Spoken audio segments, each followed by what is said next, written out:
I would like to send greetings to all of my families and friends in Jamaica. I would just like to say Merry Christmas to my daddy Mello, to my mommy Yvette, and her two daughters them, Delisa and Deline. And to my big brother Alden who used to thief out my food when we little.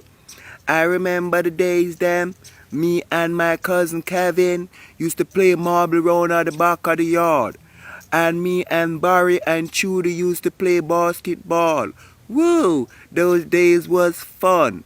I remember when my cousin Tanya Barbie Dolly got pregnant for my G.I. Joe soldier. It was nice living in Jamaica. I would just like to tell everybody say, hold your head up and don't make Portia stress on you. Okay? I would like to give a shout out to my friend named O'Shane and my another friend named Marlon. I hope you behaving on yourself. Me and Gia is out here in America and we want you to know that we miss Unu. We miss Unu a lot.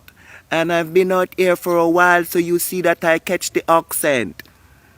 So, Merry Christmas to everybody in Jamaica. Stop the noise, Gio.